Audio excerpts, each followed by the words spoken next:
Alhamdulillah, after the khutbah of Adnan Sharif, Nachiz would like to invite our first speaker, Qari Abdul Majid of Bristol, to do inshallah a bayan in Urdu.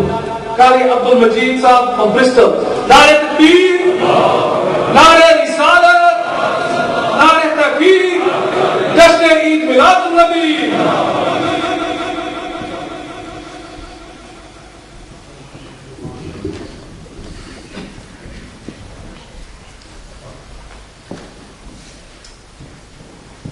بسم الله الرحمن الرحيم نحمده ونصلي على حبيبه الكريم أما بعد أعوذ بالله من الشيطان الرجيم بسم الله الرحمن الرحيم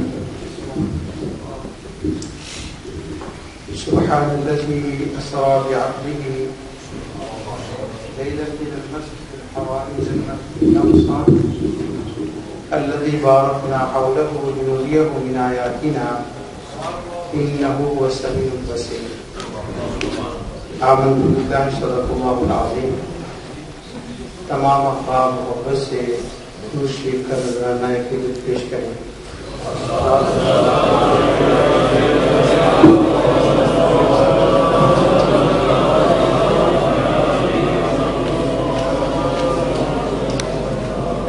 الصلاة والسلام علیک یا رسول اللہ وعلی آلک وصحبہ یا رحمۃ للعالمین.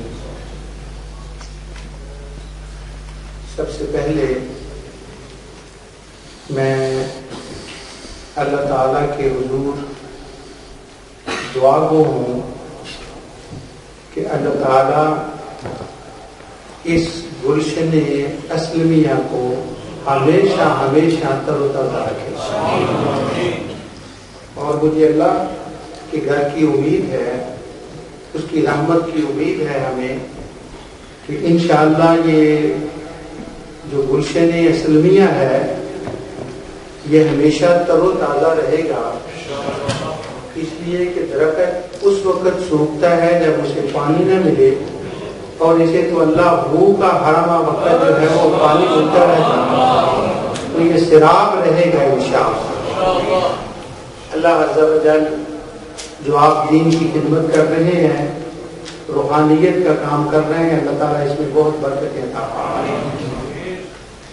حضرت صاحب والا شان صاحبزادہ خواجہ صوفی اعظم صاحب دامت برکاتہم العالیہ اس محفل کی صدارت فرما رہے ہیں. اللہ تعالیٰ ان کی عمر میں برکت عطا فرمائے, اللہ تعالیٰ ان کو صحت عطا فرمائے, اور ان کے فیض کو ہمیشہ ہمیں جاری ساری فرمائے. میں آج کی اس محفل میں اپنی آمد کے لحاظ سے شکریہ ادا کرتا ہوں حضرت صوفی عبدالرشید صاحب دامت برکاتہم العالیہ کا کہ انہوں نے مجھے اس پاکیزہ محفل میں حاضری کا موقع فراہم کیا, اور اس کے سبب بنے ہمارے برسٹل کے خلیفہ حضرت خواجہ صوفی سید عبد الوحید شاہ صاحب. اللہ تعالیٰ ان کے فیض کو بھی عام فرمائے, اور جتنے آپ احباب ہیں اللہ تعالیٰ سب کو برکتیں عطا فرمائے. مجھے یہ کہا گیا تھا, اور آج کے دن کی مناسبت بھی یہی ہے کہ میں آقا دو جہاں صلی اللہ علیہ وسلم کے معجزہ معراج کے بارے میں آپ کی خدمت میں کچھ عرض کروں. یہ آقا دو جہاں صلی اللہ علیہ وسلم کا عظیم معجزہ ہے. اس کو اللہ تعالیٰ نے قرآن پاک میں بیان فرمایا. جو قرآن کی آیت میں نے پڑھی ہے اس کا ترجمہ میں آپ کی خدمت میں کروں گا. اس سے پہلے میں ایک واقعہ چھوٹا سا سنانا چاہتا ہوں, اور اس واقعہ سے مجھے امید ہے کہ میں اگلی اپنی بات کو آسانی سے سمجھا سکوں گا. وہ واقعہ یہ ہے کہ برسٹل کے قریب ایک چھوٹا سا گاؤں ہے, اس کا نام ہے شفٹ میڈل. تو وہاں ایک جیل ہے, پریزن ہے. تو مجھے وہاں جانے کا موقع ملتا تھا، میں پڑھانے کے لیے جاتا تھا جیل کے اندر. تو جو لوگ آپ میں سے مجھے پتا ہے ماشاءاللہ سلسلہ اسلامیہ کا فیض جیلوں تک بھی پہنچا. قیدیوں کو جا کر اسلام کی دعوت دیتے ہیں، ان کو ذکر فکر سکھاتے ہیں اور ان کا اس سے تزکیہ نفس ہوتا ہے. تو مجھے جو وہاں کو جانے کا موقع ملتا تھا میں جاتا تھا. تو وہاں ایک انگریز لڑکا تھا، سٹیو اس کا نام تھا. اس نے مجھے اسلام کے بارے میں پوچھا تو میں نے اس سے، یہ میری کوشش ہوتی ہے کہ اگر کوئی بندہ مجھ سے کسی کتاب کے بارے میں پوچھے کہ کوئی کتاب ہمیں پڑھنے کے لیے بتاؤ، تو میں کوشش یہ کرتا ہوں کہ اس سلسلے میں ایسے عالم کی کتاب بتاؤں جو محدث بھی ہو، مفسر بھی ہو اور صوفی بھی ہو. تو اس سٹیو کو میں نے ایک بڑے صوفی بندے کی کتاب بتائی. آپ ان کو جانتے ہیں، وہ انگریز تھے، ان کا لندن میں انتقال ہو گیا اور انہوں نے تصوف کے اوپر بڑی کتابیں لکھی اور وہ صاحب کرامت صوفی تھے. انگلش میں ان کو مارٹن لیگس کے نام سے دنیا جانتی ہے اور ان کا نام ابو بکر سراج الدین تھا. انہوں نے کتاب لکھی نبی کریم صلی اللہ علیہ وسلم کی سیرت پر، نبی کے محمد صلی اللہ علیہ وسلم دا بیس آن دا بہت اچھی کتاب ہے سیرت النبی پر پڑھنے والی. وہ میں نے اس کو دے دی. یہ تفصیل میں نے اس لیے بتائی ہے کہ آپ میں سے بھی ممکن ہے کچھ لوگ تو جانتے ہوں گے اور جن کو نہیں پتا وہ بڑی پڑھنے والی کتاب ہے.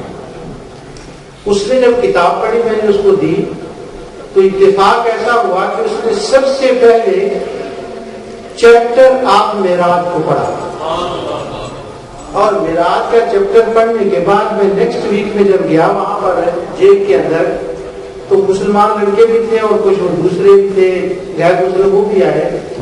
تو آپ کو پتا ہے وہ جیلوں میں ہم لوگ جو پڑھانے کے لیے جاتے ہیں ہمیں وہ امام کہتے ہیں. تو وہ مجھے کہتا ہے امام، میں کہا جی.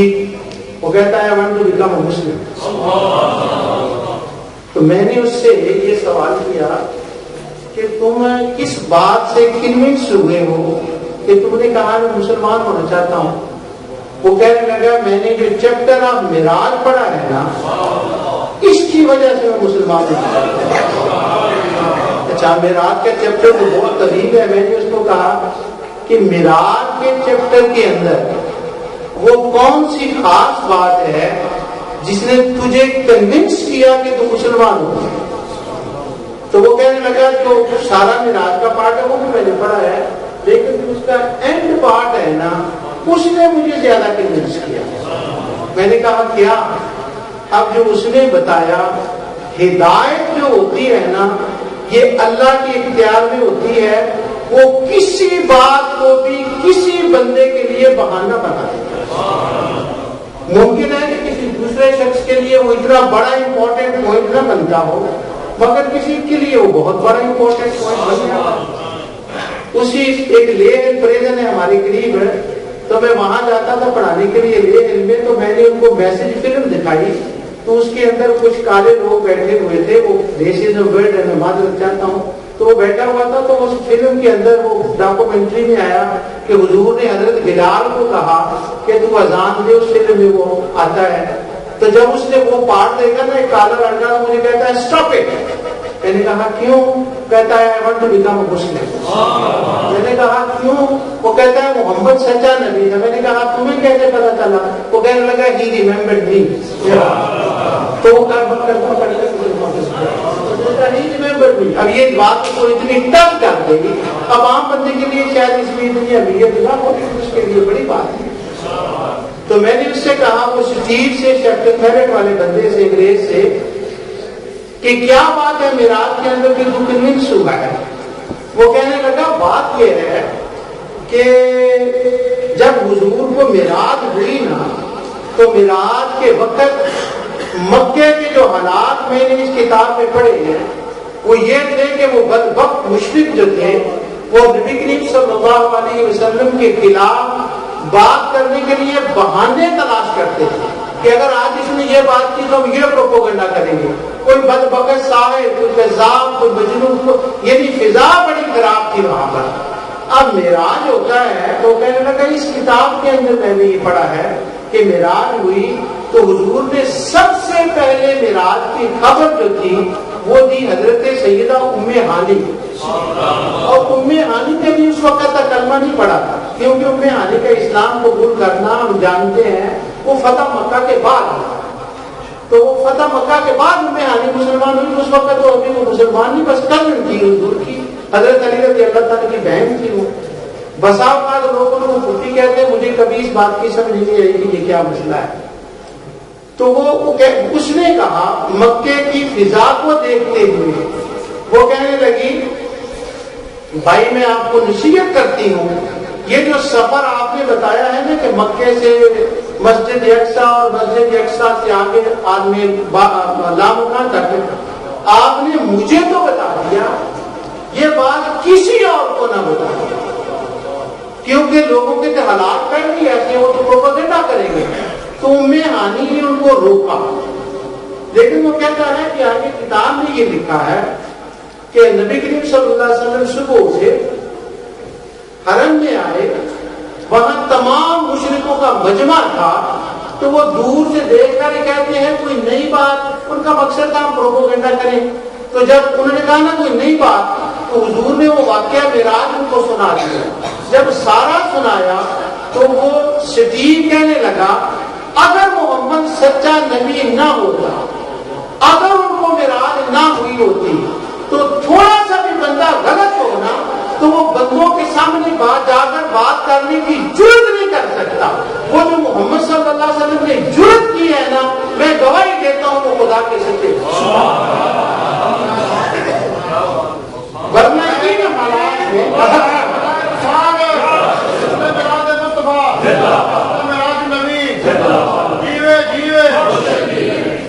ورنہ ان حالات میں کوئی بندہ جا کر جو پروپیگنڈا کرنے والی ان کے بارے میں وہ اپنے ہو کہتا ہے ایک میں سچیب ہوں، میں اگر میرے بارے میں یہ ہوتی اور کوئی بات ہوتی تو میں تو کبھی جرت نہ کرتا. تو اس کا مطلب ہوا کہ واقعہ معراج بھی سچا ہے اور نبی بھی سچا ہے. اس بات نے مجھے کنونس کیا ہے، میں کلمہ پڑھتا ہوں، ہم نے اس کا نام عبداللہ رکھا، اس نے خود ہی وہ چوز کیا. تو اس واقعہ معراج کی وجہ سے وہ مسلمان ہوا. پھر اس کے بعد اس کو میں نے دوبارہ برسٹل میں کسی فنکشن میں بلایا تقریر کے لیے، وہ کچھ سوچ سمجھنے لگا. اب آپ وہ دوبارہ جب آیا تو پھر اس نے اس مجمع میں چھوٹے نوجوانوں کی تھی ایک کلاس ہے، تو وہ کہنے لگا کہ میں سوچتا ہوں کہ میں مسلمان ہو گیا تو مشرکین مکہ کیوں نہیں ہوئے. اچھا اس پہ ذرا اس کا دیکھیے ایویڈنس عجیب تھا. آپ اور ہم ہر روز باتیں کرتے ہیں، یہ علماء سے آپ بھی سنتے ہیں، میں بھی سنتا ہوں، ہم بیان بھی کرتے ہیں. آپ کو یاد ہے کہ نبی کریم صلی اللہ علیہ وسلم جب معراج سے آئے تو ایک تو آپ نے ان کو یہ بتایا جو روحانی تھا کہ جبریل آئے وہ مجھے لے گئے، یہ تو بات تھی. حضور نے ایک فزیکل لیونگ ایویڈنس بھی دیا تھا جس کو مولویوں کی زبان میں حصی دلیل کہتے ہیں. تو حصی دلیل کا مطلب جو نظر آ جائے، پتہ چل جائے کہ ہاں واقعہ ہو گیا.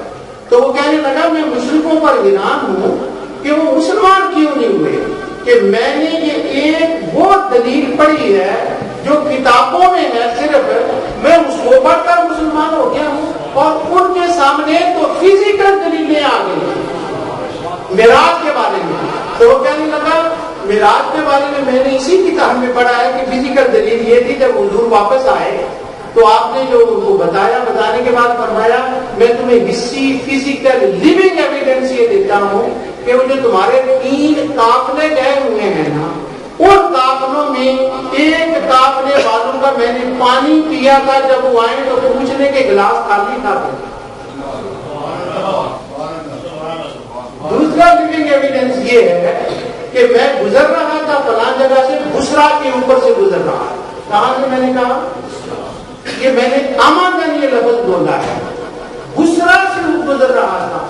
بسرا کا نام حضور نے میں نے اماندن لیا ہے، آپ نے فرمایا کہ اس سے اوپر گزر رہا تھا. شاید یہ کم لوگوں کو معلوم ہے کہ بسرا کے اندر حضور علیہ السلام کے آج کے کچھ صوفی رہتے تھے جو ذکر مصطفیٰ کیا کرتے تھے. اس بات کا آپ میرے پاس ٹائم نہیں ہے ورنہ میں دلائل کی لائن لگا دوں اللہ کی رحمت سے. صوفی رہتے تھے وہاں پر اور ان کا قرآن میں ذکر آتا ہے. پہلے مشتاق صاحب بس آپ وہ ذکر ہے وہ گزرا ہی تو ان کا قرآن میں ذکر آتا ہے. یہ کہیں اور ٹائم ہوا تو میں بتاؤں گا. حضور نے فرمایا جب میں وہاں سے گزرا تو تمہارا ایک قافلہ وہاں جا رہا تھا. میں نے ان کو آواز دی, انہوں نے اوپر دیکھا, دیکھ کر کہنے لگے یہ تو محمد کی آواز ہے. اور جب قافلہ آئے تو ان سے پوچھ لینا کہ میری آواز انہوں نے سنی ہے کہ نہیں. اور تیسری بات یہ ہے کہ قافلہ جب آئے گا وہ بدھ کے دن آ جائے گا, فلاں وقت میں فلاں رنگ کا اونٹ آگے ہوگا, تو وہ سٹیو مجھے لوگوں کو بتا کے کہتا ہے یار ایران کو بات ہے, میں نے ہانی کی ایک روایت کو پڑھ کر کلمہ پڑھ لیا, ان وقتوں نے 3 لیونگ فزیکل ایویڈنس دے کر بھی کلمہ لیا. تو میراج النبی صلی اللہ علیہ وسلم جو ہے یہ اس کے اندر لیونگ فزیکل ایویڈنس بھی ان کو دے دیے گئے تھے. اب جنہوں نے ماننا ہے انہوں نے ماننا تھا, جن کی قسمت میں ہدایت نہیں ہوتی وہ لاکھ دلیلیں بھی دے دیں وہ نہیں مانتے, اور جس نے ماننا ہو وہ میسج فلم کے اندر صرف وہ بلال کو اذان کوئٹ کرنے سے کہتا ہے محمد ریممبرڈ جی صلی اللہ علیہ وسلم. تو اتنی بات اس کے لیے ہدایت کر دو. اب جو آیت کریمہ میں نے پڑھی ہے آپ بھی سنتے ہیں, قرآن کی تلاوت کرتے ہیں آپ, اللہ تعالیٰ آپ کو جزا دے, اور صوفی صاحب کو اللہ تعالیٰ صوفی صاحب کو جزا دے, انہوں نے مجھے یہ موقع دیا کہ میں آپ سے مخاطب ہوں. اس سورت کا نام ہے سورت بنی اسرائیل. اچھا جب میں چھوٹا تھا نا تو میری حماقت سوچے, میں بیوقوف کا زمانہ تھا, میں سوچا یہ کرتا تھا کہ سورت کا نام بنی اسرائیل کیوں ہے. میں اپنے حساب سے سوچتا تھا کہ جب کسی سورت کے اندر اہم واقعہ ہوتا ہے نا تو اس سورت کا اہم واقعہ کی وجہ سے اس سورت کا وہ نام ہوتا ہے.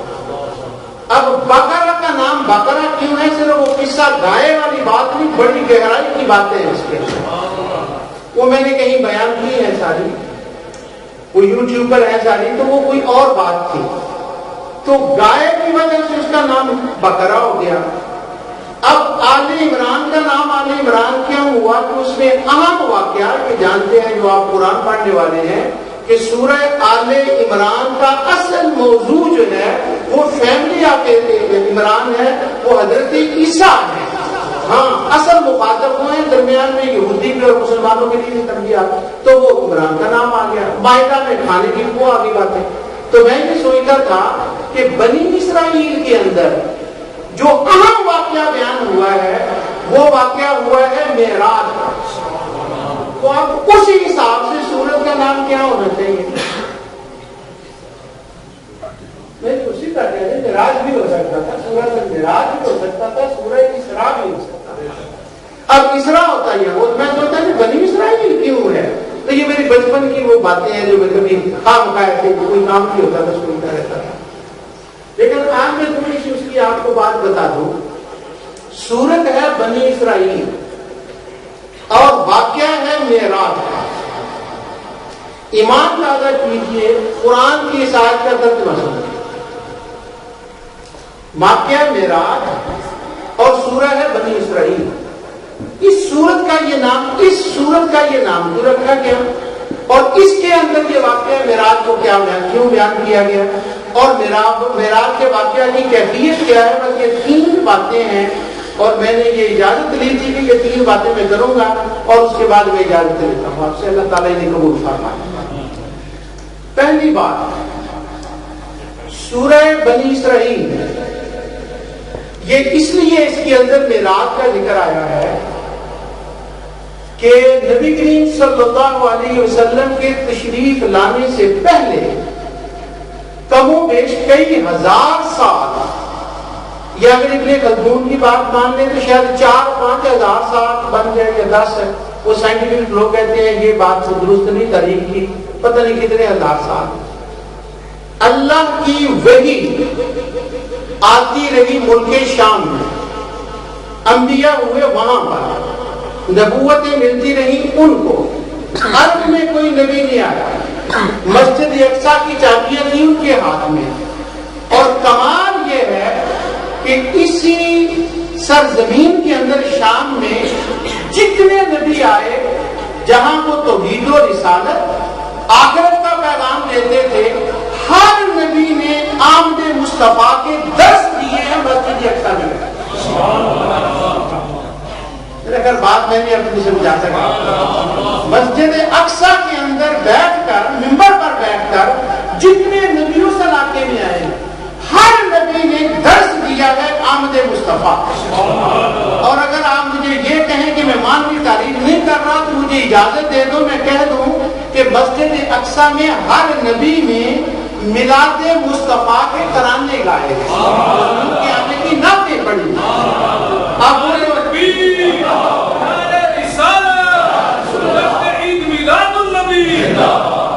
اب نبوت ان کے پاس ذکر مصطفیٰ اور رہا تھا وہاں پر. اب یہاں عربوں کے ہاں حضرت اسماعیل علیہ السلام کے بعد کوئی نبی نہیں آیا تھا. اب ان سے نبوت لے لی گئی، چھین لی گئی ان سے. جب میں سینیگال میں جاتا ہوں نا یہودیوں کے، اللہ نے مجھے بڑی توفیقیں دی، تو یہودیوں سے میں کہتا ہوں نا، وہاں سینیگال میں کھڑا ہو کر کہتا ہوں کہ تم سے نبوت چھین لی، تو وہ یہودی بندے عورتیں مجھے کہتے ہیں گا مسٹر کاریوٹ اپنی ٹوپی لگا، Allah is very kind, how he can punch the prophecy from. تو وہ یہ سوال کرتے ہیں نبوت ہم سے چھین لی، یہ نہیں.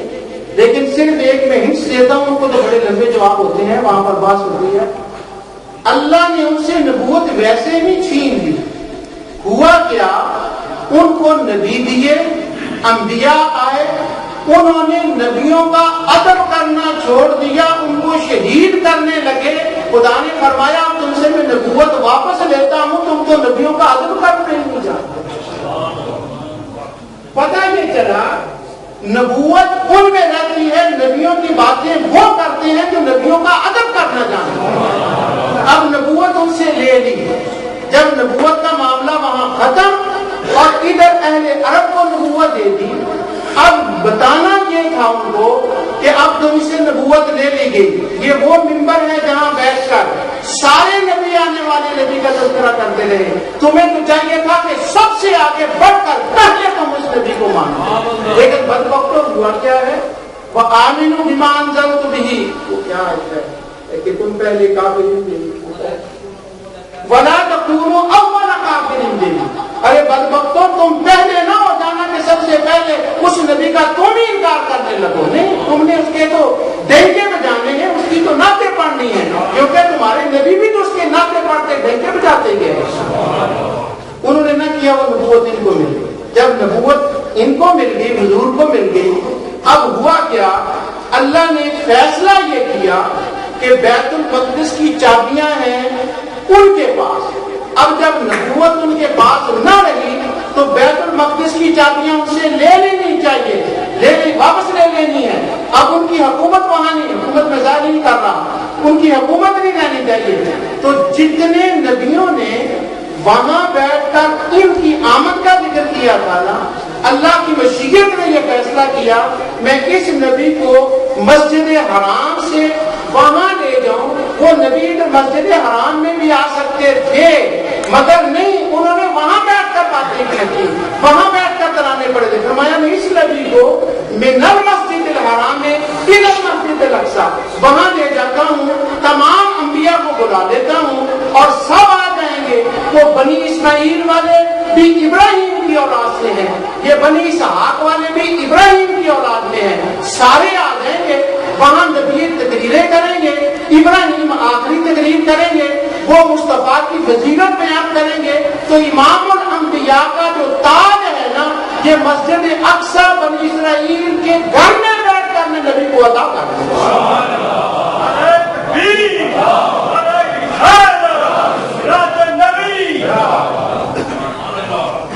اب بنی اسرائیل کے گھر میں بیٹھ کر، وہاں بیٹھ کر ان کو بتایا گیا لوگوں سن لو، اب بنی اسرائیل لوگ تمہیں بڑا وقت دیا تھا، بہت نعمتیں دی تھی، تمہیں کہا تھا، تمہیں کس نعمت کا امین بنایا تھا، اب تم اس قابل نہیں رہے. اور مکے والوں مشرکوں تم بھی اس قابل نہیں، تمہیں ولی بنایا گیا تھا.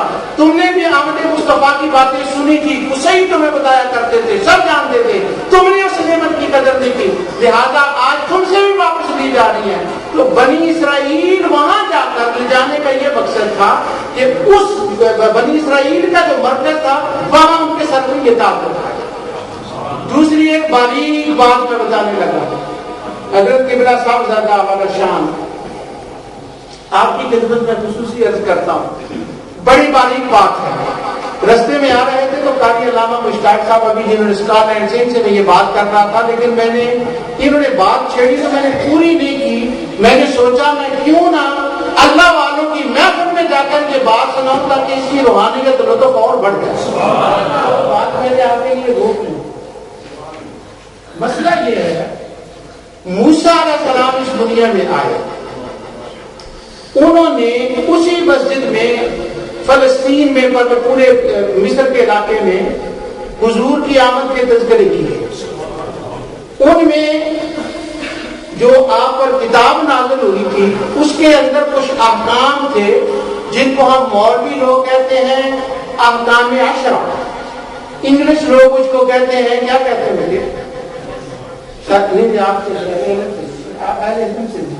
میں ذرا نوجوانوں سے سننا چاہتا ہوں. 10 کمانڈمنٹ اس کو کہتے ہیں 10 احکام. تو موسیٰ علیہ السلام نے جب حضور کی کیفیتیں بیان کی تھی نا, آپ کی صفات بیان کی تھی کہ وہ نبی آئے گا, تو یہ فرمایا تھا آنے والا آخری نبی ہوگا, وہ خود کچھ نہیں بولے گا, بس اس کی زبان پہ خدا ہوگا. وہ نہیں بولے گا, اس کی زبان پہ خدا بولے گا. اور میں نے تمہیں 10 احکام دیے ہیں, جب وہ نبی آئے گا تو ان 10 کو بھی بیان کرے گا, اور ادھر آ کر کسی وقت وہ ان 10 میں اضافہ بھی کرے گا. اب 10 احکام تھے, 10 کمانڈمنٹ تھی بنی اسرائیل کی جو تورات میں لکھی تھی, جو حضرت موسیٰ علیہ السلام کو اللہ تعالیٰ نے دی تھی, جس کی بشارت حضور نے دی تھی.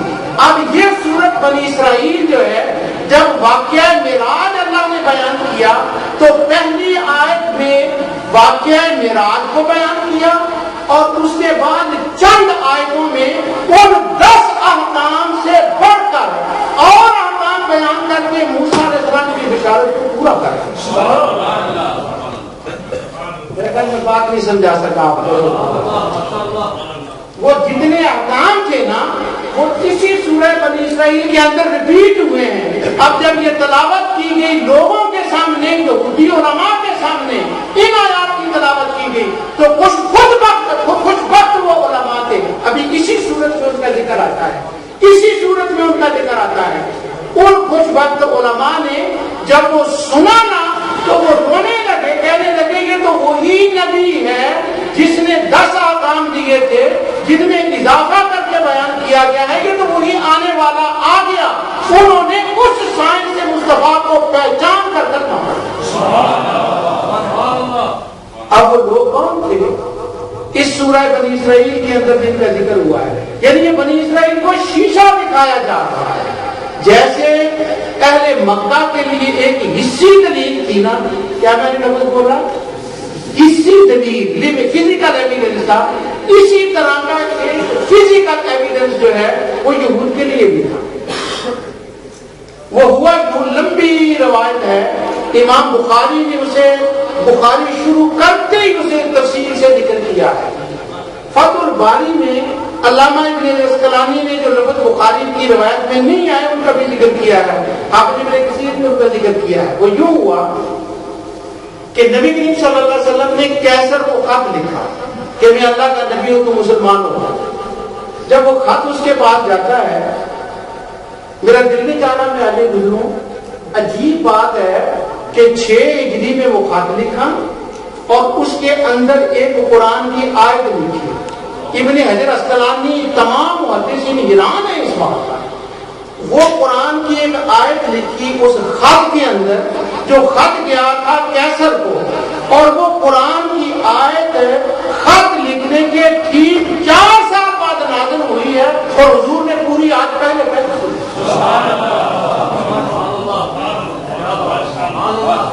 اور یہ بخاری کی دوسری حدیث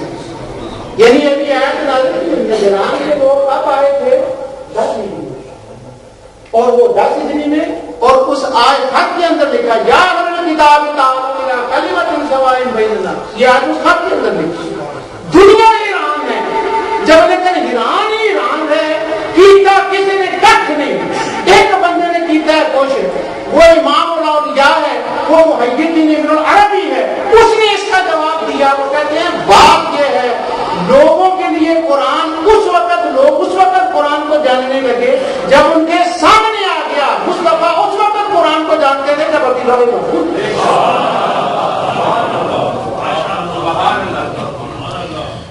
اچھا، اب وہ حضور نے خط لکھا کیسے روم کو. جب وہ خط گیا تو اس نے خط پڑھا کون ہے کیا ہے، وہ ساری تفصیل میں نہیں جاتا. کوئی عرب یہاں ہے، انہوں نے کہا کہ عرب ہے. یہ میں بتا رہا ہوں یہودیوں کے لیے فزیکل دلیل کیا تھی میرا. کوئی عرب ہے وہاں، عرب تھے، کچھ ابو سفیان ان کا تھا انچارج، اس نے کہا کہ ہاں ان کو بلایا.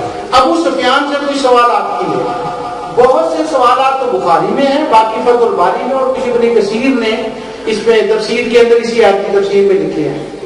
اس نے کوئی سوال کیے کہ وہ نبی جو جن کا یہ خط مجھے آیا ہے وہ عرب ہے تمہاری قوم سے، ان کے بارے میں کیا ہے. ابو سفیان بتاتا، اس سوال پوچھتا، وہ جواب دیتا گیا. تو ابو سفیان آخر میں کہتا ہے کہ میں نے حضور کی مخالفت میں کہ کہیں بادشاہ پر اثر نہ ہو جائے، میں نے چلتے چلتے نا ٹھولا مار دیا. وہ کہنے لگا میں نے کہا سے کس کر دیا یہ سوال کہ وہ جو محمد ہے نا، جب وہ مکے میں رہتے تھے نا تو انہوں نے یہ بھی کہا تھا کہ ایک رات آئی ہے میں مسجد حرام سے مسجد اقصی میں گیا تھا، وہاں سارے نبی آئے تھے اور انہوں نے میرے پیچھے نماز پڑھی تھی. یہ بھی اس نے کلیم کیا. اب ابو سفیان نے یہ سوچا کہ میں یہ بات کروں گا نا تو بادشاہ کرے گا اٹ از امپاسبل، تو وہ ذرا ان سے نفرت کرے گا. جب اس نے ابو سفیان نے اپنی بات ختم کر دی تو اسی مجلس سے ایک بندہ کھڑا ہوا جو مسجد اقصی کا انچارج تھا، مذہباً وہ یہودی تھا. وہ کھڑا ہو کر کہنے لگا اس بات کی تو میں گواہی دیتا ہوں کہ محمد آئے ہوں.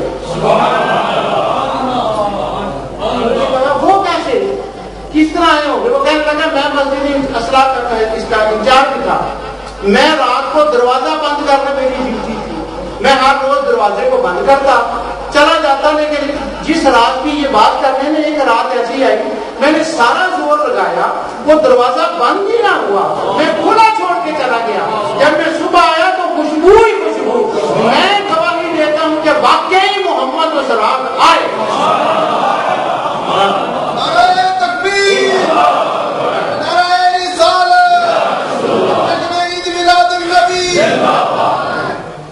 آپ یہ ان کے لیے کھول کے نعرہ مارے کمال کر کے اس کا سبب میں بتاتا ہوں. یہ شاہپور شریف کا فیض ہے، مجھے بھی پہنچا ہے، میرے بچوں کو بھی پہنچا ہے، مجھے کو بھی پہنچا ہے.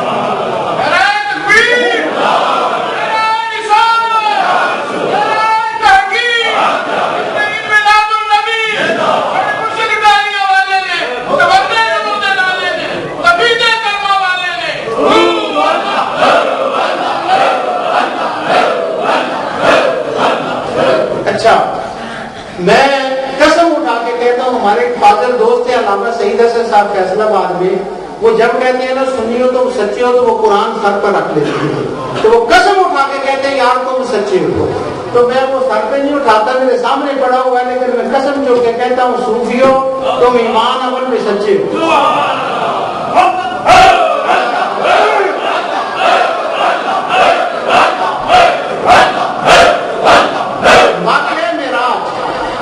ساری دنیا سنے، ان کو ایک لذت آئے گی، ایمان میں تازگی آئے گی، لیکن قرآن کے اندر جب واقعہ معراج کو بیان کیا گیا ہے نا، شاید یہ کم لوگوں کو پتا ہے کہ قرآن کے اندر لکھا گیا ہے کہ واقعہ معراج سننے کے بعد جتنا مزہ صوفیوں کو آتا ہے کسی کو نہیں آتا.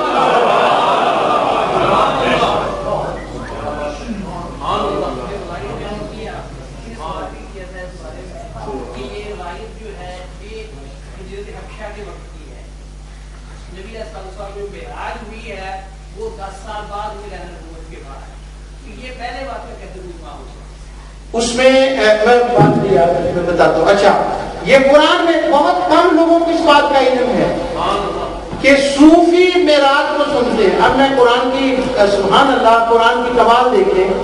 بنی اسرائیل کی پہلی آیت جس کے اندر واقعہ معراج, اس کے بعد کے اندر حضور کے وہ بھی معراج کے ہی ہیں جو 10 کمانڈمنٹ کی صورت میں سارے احکام آئے ہیں, وہ بھی اسی کا حصہ ہے. اب واقعہ معراج کو پہلے بیان کیا, یہ قرآن ہے, اور سورت کے آخر میں جا کر اللہ تعالیٰ فرماتا ہے وَقُرْآنًا فَرَقْنَاهُ لِتَقْرَأَهُ عَلَى النَّاسِ عَلَى مُكْثٍ وَنَزَّلْنَاهُ تَنزِيلًا. ذرا جا کے میری بات سننا, شاید یہ تم پہلی بار بات سن رہے ہو. واقعہ معراج بیان کرنے کے بعد اللہ نے اس کا رزلٹ کیوں فرمایا؟ فرمایا معراج سننے والوں میں نے قرآن میں بیان کیا ہے قُلْ آمِنُوا بِهِ أَوْ لَا تُؤْمِنُوا, تم اسے جو منکر ہے مانو یا نہ مانو یہ تو حق ہے.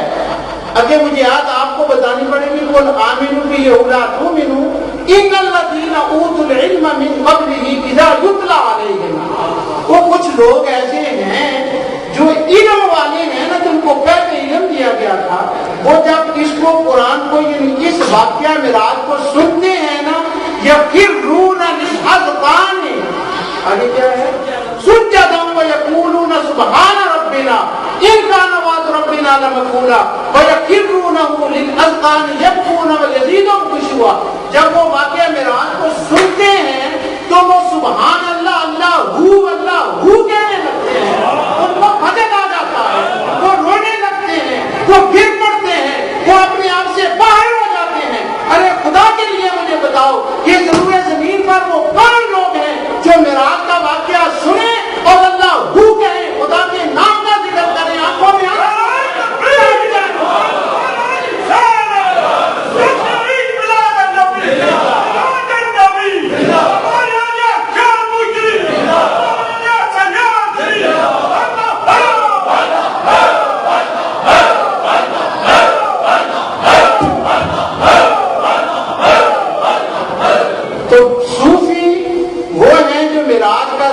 سن کے ذکر کرتے ہیں. میں نے یہ بات نامے میں بیان کی تو مجھے کسی بندے نے سوال کیا یہ اللہ ہو کا آپ نے کہاں سے نکالی ہے؟ یہ تو ٹھیک ہے کہ وہ روتے ہیں, تڑپتے ہیں, وجد میں آ جاتے ہیں, تو یہ اللہ ہو کا کہاں آ گیا؟ میں نے کہا اگلی آیت میں خدا نے اس کا بھی کلیئر کر دیا. فرمایا قُلِ اللَّهَ عَبِدُ الرَّحْمَٰنِ اَيَّمَّا تَدْعُوا فَلَهُ الْأَسْمَاءُ الْحُسْنَىٰ. اور پکارا کرو, رب کے ناموں کا ذکر کیا کرو, کوئی نام کا بھی ذکر کرو, سونے نام. اس کا مطلب ہوا معراج کو اگر دنیا میں کوئی سمجھ سکتا ہے تو صرف ذاکرین سمجھ سکتا ہے, اور معراج کو سن سکتے ہیں, بیان کر سکتے ہیں تو وہ ذاکرین بیان کو کر سکتے ہیں. تو اللہ عز و جل نے اس صورت کے حسین, اس کو اس طرح سے حسین بنایا. ابتدا میں لفظ فرمایا سبحان. شاید یہ کم لوگوں کو پتا ہے کہ سبحان بھی تو ذکر ہے. یہ آپ کیا کہہ رہے ہیں جب میں بیان کیا رہا ہوں, کیا کہہ رہے ہیں؟ پھر بولیے ذرا, کیا ذکر ہو گیا نا. یہ سبحان اللہ یعنی معراج کی ابتدا بھی ذکر سے, اور یخرون للأذقان یبکون یزیدهم خشوعا عبد الرحمن فلہ الاسماء الحسنی. اس کی انتہا بھی ذکر سے. معلوم ہوا ذاکروں ذاکرینوں واقعہ معراج آقا کی شان کے حساب سے ان کے لیے عروج تھا, اور ذاکرین جب ذکر کرتے ہیں تو ان کے لیے عروج ہے, لیکن ہر ایک کا اپنا اپنا ہے. اب لوگ واقعہ معراج کو بیان کرتے ہیں, بڑی عجیب بات ہوتی ہے. وہ جب بیان کرتے ہیں نا تو اس کے اندر ایک واقعہ تھا سبحان اللہ اسرا بعبدہ. اچھا میں نے تفسیروں کو بھی پڑھا, قوار کے علماء کے, اور لوگوں کو بھی سنا. جب وہ کہتے ہیں نا عبد ہی کہ اللہ تعالیٰ نے اپنے بندے کو سیر کرایا, تو وہ فوراً کہتے ہیں اوہو پتا اللہ نے کیوں کہا اپنے بندے کو سیر کرائی؟ یہ لکھا ہے, وہ قرآن خان نے سب نے لکھا. کیوں سیر؟ وہ کہتے ہیں کہ اللہ تعالیٰ یہ چاہتا تھا کہ دیکھو میں اپنے نبی کو لے گیا ہوں, سیر کو کرا دی ہے, لیکن یہ بندہ ہی ہے, اس کو کہیں خدا نہ بنا دینا, لا حول ولا قوت. تو عبد ہی اس لیے فرمایا, عبد کا لفظ اس لیے فرمایا کہ کہیں وہ شرک نہ ہو, نہ ہو سکے. اب میں آپ کو بتاؤں, ایک بادشاہ ہوتا ہے, وہ اپنی ماں کا بیٹا ہوتا ہے, اور پبلک کا وہ بادشاہ ہوتا ہے. جب وہ پبلک کی طرف جاتا ہے تو وہ بادشاہ بن کے جاتا ہے, اور جب ماں کی طرف جاتا ہے تو بادشاہ بن کے جاتا ہے. سب بولیے کیا بن کے جاتا ہے؟ بیٹا بن کے جاتا ہے. حضور ساری کائنات کے رسول ہیں پر اپنے مولا کے عبد ہیں. فرمایا آج تو ادھر جا رہا ہے, آج میرا ذکر میں عبد سے کر. جب وہ ماں کی طرف جاتا ہے تو وہ ماں کی طرف جانے کی وجہ سے بیٹے کے روپ میں جاتا ہے. فرمایا مولا تو ہے, رسول ہے, نبی ہے, شفیع ہے, ان کے لیے ہے پر اپنے مولا کے لیے تو عبد ہے. دوسرا اس کے اندر لفظ آیا ہے عبد ہی. اس میں کوئی شک نہیں. علامہ اقبال نے قرآن کو بڑا پڑھا اور بڑا سمجھا. اس نے کہا ہے, وہ شعر تو مجھے یاد نہیں اس وقت, تو علامہ اقبال کہتے ہیں غالباً ان کے نہیں یہ نہیں, وہ کوئی اور بن گیا. نہیں بیٹے وہ نہیں میرا بیٹا یہ وہ دنیا ہی اور وہ کہیں اور جگہ ہے. اس کا مطلب یہ ہے یہاں لفظ آیا ہے عبد ہی, اس کا مطلب ہے اس کا بندہ. تو ہم کس کے بندے ہیں؟ ہم اس کے بندے نہیں ہیں, ہم عبد ہی نہیں ہیں. جب وہ صوفیو ہم بھی عبد ہی ہیں. کس کے بندے ہیں؟ میں ان کو کہوں آگا عبد ہی, یہ اس کا بندہ تو ہو گیا نا اس کا بندہ. پر نہیں, یہاں بات اور تھی. پہلے فرمایا بندے تو سارے ہی میرے ہیں, پر سنو یہ وہ بندہ ہے جس سے میں خود آج سیر کرانے کے لیے جا رہا ہوں. وہ صرف ایک ہی بندہ ہے. وہ سارے بندے ایسے نہیں ہوتے کہ چل پڑے, نہیں, وہ ایک خاص بندہ ہے. پورے نسل انسانی سے, پوری مخلوق سے جہاں اس کے قدم پہنچیں گے نا وہاں کسی اور کے قدم نہیں پہنچے. اگر اپنی ہی شرک کی وجہ سے کہا گیا کہ کہیں ہو نہ جائے تو یہاں تو چلو معراج کی بات ہے, انہوں نے بنا لی. تو دوسری جگہ اللہ تعالیٰ فرماتا ہے تبارک الذی نزل الفرقان علی عبدہ, پاک ہے وہ ذات جس نے اپنے بندے پر اپنا پیغام نازل کیا, کتاب نازل کی. اب یہاں تو شہر کی بات نہیں تھی, یہاں بندہ کیوں فرمایا؟ یہاں شرک کی بات تھی. کہا نہیں, بندے سارے روئے زمین کے تھے, لیکن مولا نے جب نظر کرم فرمائی تو سارے بندوں میں ایک خاص بندہ جو آمنہ کا لال تھا, صرف وہی نظر آیا جس نے کتاب نازل کرے. فرمایا آج سارے بندے ہیں, لیکن جس کو میں پکڑ کر اپنی نشانیوں کی سیر کرانی ہے وہ صرف ایک بندہ. یہاں وہ بات نہیں ہے جس کو لوگوں نے غلط سمجھ لیا ہے. اسراب عبدہ, صرف وہ بندہ ہے. اور محبوب, بندہ کا معنی قرآن میں محبوب بھی آتا ہے, بندہ کا معنی محبوب ہے. فرمایا یہ میرا محبوب ہے. لیلا من المسجد الحرام الى المسجد الاقصى, مسجد حرام سے مسجد اقصی. اچھا, مسجد حرام جو ہے کس نے بنائی ہے؟ یہ فرشتوں کی میں بات نہیں کر رہا, بعد میں ابراہیم علیہ السلام. مسجد حرام بنا ابراہیم علیہ السلام نے.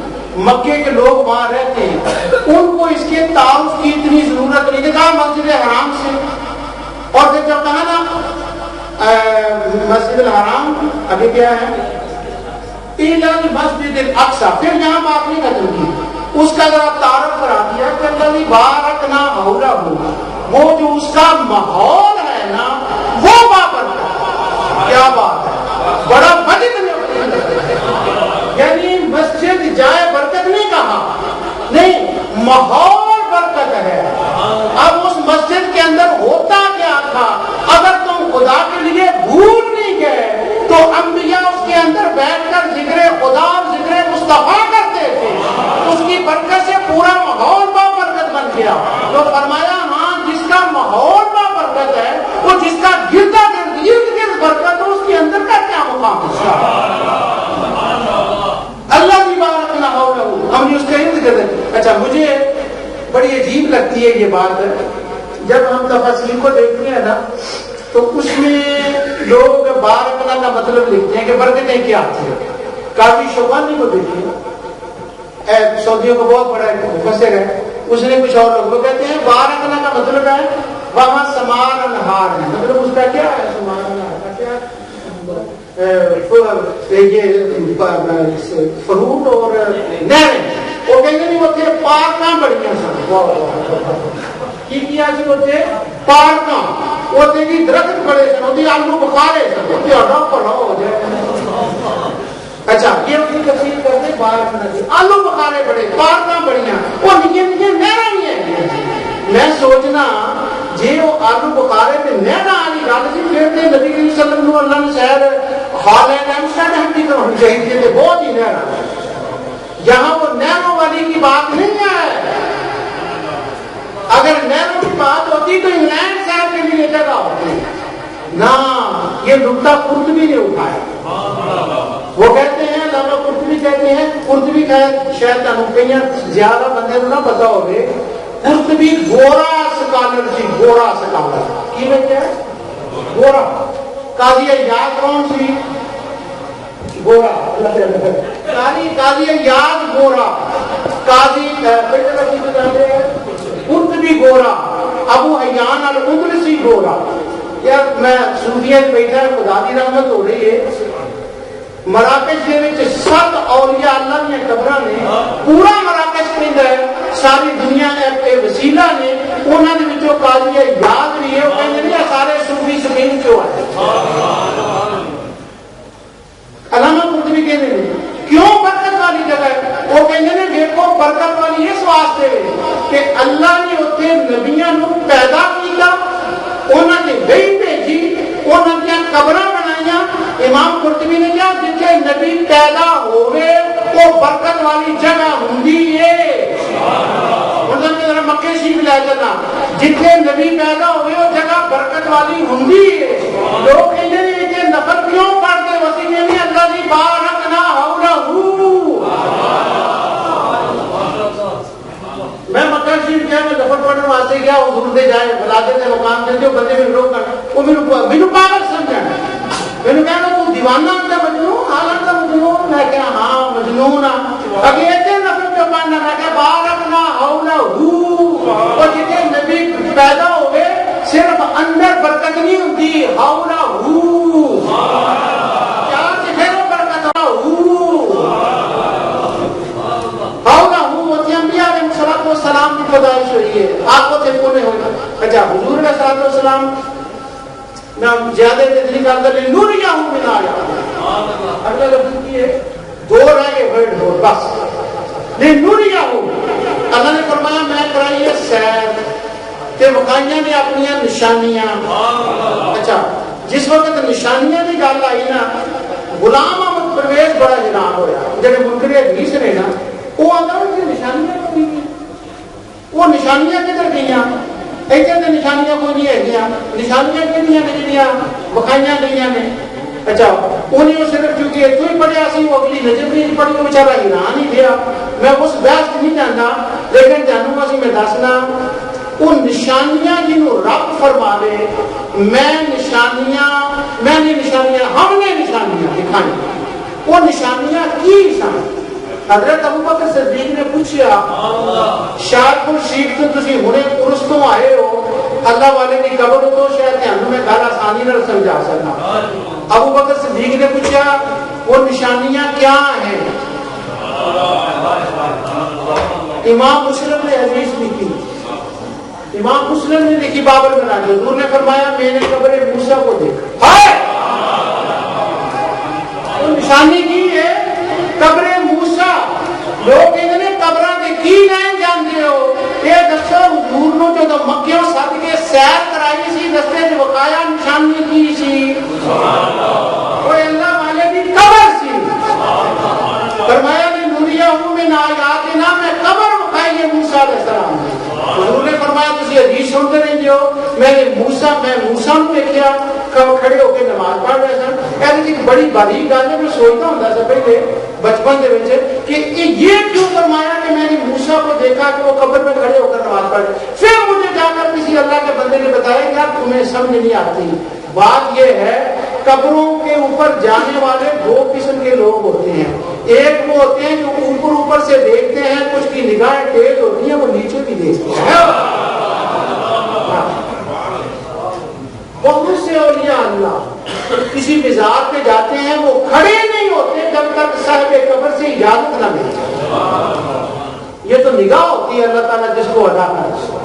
تو موسیٰ حضور علیہ السلام اللہ تعالیٰ نے فرمایا میں نے ان کو نشانیاں دکھائیں, میں نے آیات دکھائیں. اب آیات کیا ہے وہ غلام احمد پرویز کو تو نہیں ملی کہ آیات کیا ہے.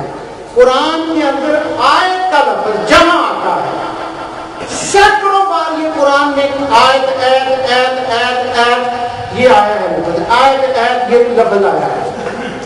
اب اس کا کیا مطلب ہوتا ہے؟ آیت کا مطلب ہوتا ہے نشانی. اور نشانی کس لیے ہوتی ہے؟ ہم رجسٹر سے چلے تو رستے میں ہم نے نشانی دیکھی, اس نے کہا یہ تیر دیا اس نے کہ یہ سیدھا اس طرح بریڈ پھوٹ جانا ہے, ہمیں وہ نشانی مل گئی. آگے آئے کھینچنے میں اس طرح نشانی مل گئی. تو جو نشانی ہوتی ہے نا وہ کسی چیز کی طرف رہنمائی کرتی ہے, اس کو نشانی کہتے ہیں. اب قرآن کی ایک آیت ہوتی ہے نا ایک سرکل سے لے کر دوسرے تک, اس کو بھی ہم آیت کہتے ہیں کہ وہ یہ رہنمائی کرتی ہے کہ ایک مضمون یہاں ختم ہو گیا اور دوسرا آگے شروع ہوگا, اس کو اس لیے بھی آیت کہتے ہیں. اور شاید آپ کو یہ کم پتا ہو قرآن میں صوفیوں کو بھی رب نے اپنی نشانی کہا ہے. اصحاب کہف کے بارے میں کہا ہے کانو من آیاتنا عجبا, وہ بڑی عجیب نشانی ہے ہماری. اس کا مطلب ہوا کہ جس چیز کے ذریعے سے کوئی معرفت ملے نا اس کو آیت کہتے ہیں. اب ساری مخلوق یہ نشانی ہے اللہ کی معرفت کی, پوری مخلوق نشانی ہے.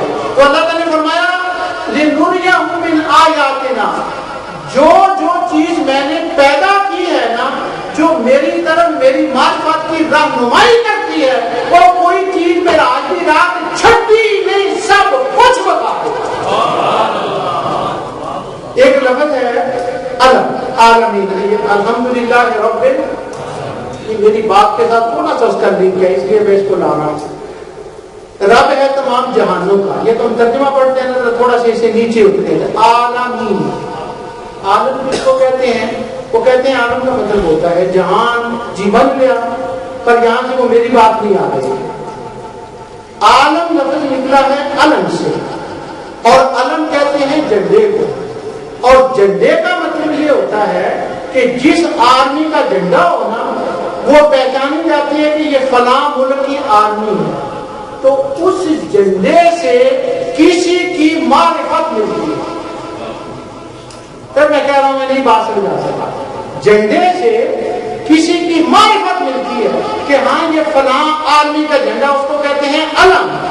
اب جب کہا نا عالمین تو اس کا معنی یہ ہے رب العالمین کہ یہ سارے جہان کا میں رب ہوں.